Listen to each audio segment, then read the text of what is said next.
আজ আমি রান্না করতে বসছি হচ্ছে বিরিয়ানি। প্রথমে একবার করেছিলাম, তো তখন আমার বর আমাকে হেল্প করে দিয়েছিল, কিন্তু এখন সে নেই, অফিসে গেছে, তাই আমি একাই করতে বসছি।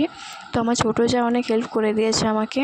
আমার শাশুড়ি সব কেটে গুছিয়ে রেখেছিল, তো আমি রান্না করতে বসে গেছি। এখন প্রথমে বেরেস্তা ভেজে তারপর আলু টালু ভাজা হয়ে গেছে। এই যে মাংস কষা বসিয়েছি এখন। ওদিকে ভাত হয়ে গেছে, ভাতটা ঠান্ডা করতে দেওয়া হয়েছে এইখানটায়। তারপর মাংস হয়ে যেতে হাঁড়িতে সাজানো হবে, তারপরে দমে বসানো হবে ওটাকে। অনেকটাই বেলা হয়ে গেছে, প্রায় সবারই খিদে পেয়ে গেছে। আমার বোন এসছে দুজনই, তো ওদেরও খিদে পেয়ে গেছে, তো অনেকটা বেলা হয়ে গেছে, তো তাই এই জন্য খুব তাড়াতাড়িভাবে করছি। বিরিয়ানির সঙ্গে রায়তা করা হয়েছিল, ওটার ভিডিও আমি করতে পারিনি, তাই দেখানো হয়নি।